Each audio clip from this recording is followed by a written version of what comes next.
About 2 months before the movie was made, I had to go to the special effects garage, they called it, which was out in the San Fernando Valley, and they took tons and tons of plaster of Paris, a wonderful guy named Craig Reardon, who was the head of the special effects department. And they covered the entire top half of me from my waist up in plaster of Paris, and they stuck straws in my nose, and I basically had to sit there for about 3 hours while they made a cast of my entire upper body and my head. And I kept sort of saying to them, is this how we're going to do the face special effect? And he said, yeah, for the most part, that's what's going to happen.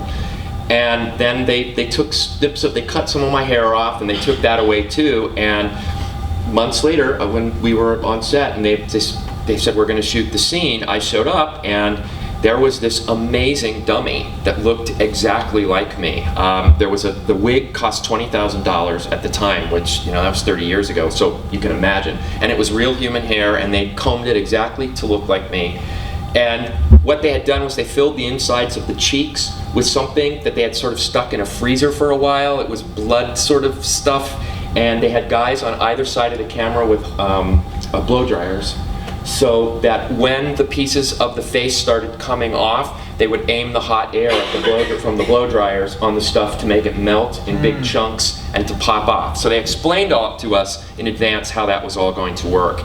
And it was difficult because it was shot in a mirror, and they had cameras on either side catching all of this in the mirror, and they had to clear the set. And you said you were there though, right? I was there. It was like a big deal. Everyone wanted to see it because of the way the dummy was constructed. They knew they could only do it once. And it was all I could think about when I woke up that morning, and I was almost sick to my stomach. I just thought, this dummy, just the hair cost $20,000. And there were 3 puppeteers underneath the kitchen, the bathroom sink, pulling the ropes that moved the eyes around, that moved the mouth, that moved the tongue.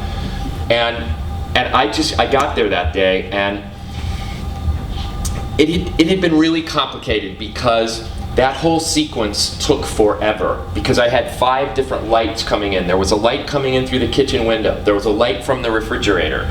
There was a light from over the stove. And I didn't particularly like chicken legs at the time, and that was Toby going, oh, and here, put this chicken leg in your mouth.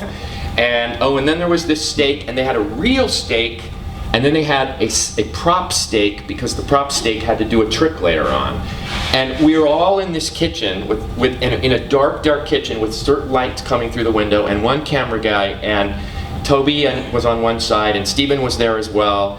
And I had to basically, it was hard. It was really hard. Because I had all these props. I had to open doors and make sure the light hit me the right way, and I had to juggle a steak in a packet and put a chicken leg in my mouth, and then put the thing, and it had to go exactly on the right place on the counter when I put it down, because in the grout between the tile, that's where the special effects guy was hiding underneath, and he actually had a pair of chopsticks that he would put up into the real steak, and he moved the real steak along the grout as I was staring at it. And of course, it had to be darker, otherwise you would have seen that there was no real grout there in the tile.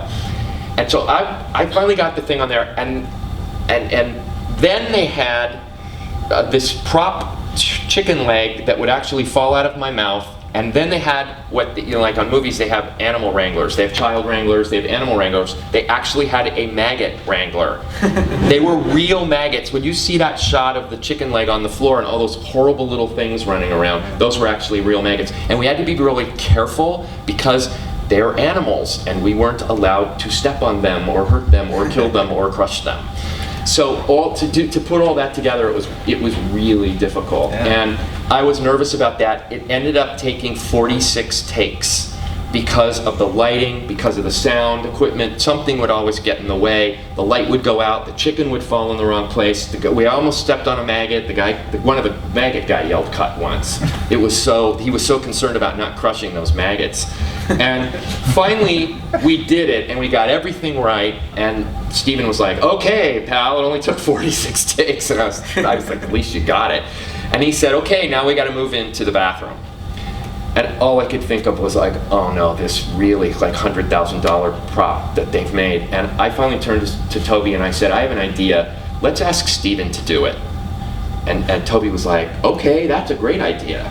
So we went to Stephen and Toby said, Marty's concerned that something's going to go wrong with the gag, they called it. And he said, why don't you do it? And Steven lit up like a 5-year-old, and he actually jumped up and down on the set going, yes, yes, yes, that's a great idea. So I gave him my ring, I gave him my watch, they gave him my shirt, and it was really complicated because the dummy was up here like this on the thing, and Steven had to get down on his hands and knees and put his arms up so that it looked like it was coming from the right angle.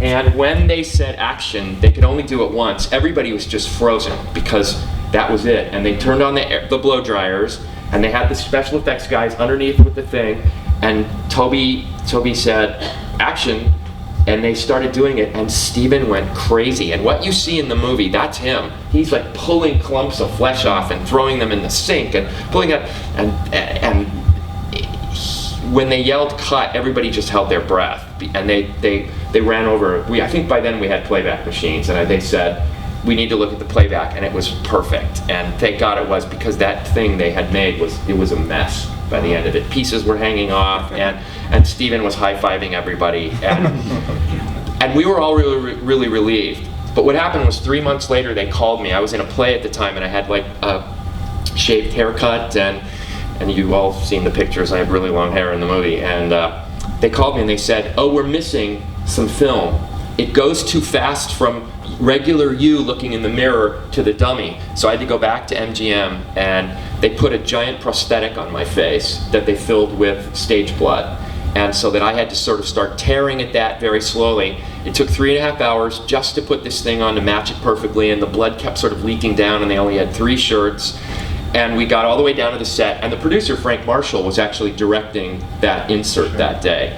And Frank was really great, and by that point I had known Frank for about 3 years, and I stood up and they got the camera in place, and all of a sudden Frank yelled out, and he said, you guys, you put the blood thing on the wrong side of his face. So after 3.5 hours, they sent me back downstairs to the makeup department. They had to rip the whole thing off and kept mopping up the blood and sent me back, and we shot it. So then they edit that into the middle, so it's actually 3 pieces. It's me, just myself, then there's shots of me with the blood thing. And the way they solved my haircut was that they had saved the dummy, because when you're shooting a movie, you save everything. You don't, until the movie's almost released, they never get rid of a thing. And they found the dummy wig back in some stage somewhere where they had stored everything, and they put it on my head. And that's why all of a sudden, my hair looks a little odd in about halfway through that sequence, because it's actually a wig. And when I saw the finished sequence for the first time in the looping studio, it's where you kind of put all the sound onto the movie, I just burst out laughing. And the sound guy was like, what's so funny? I said, people are going to remember this scene. This is great. And here we are. And here we are.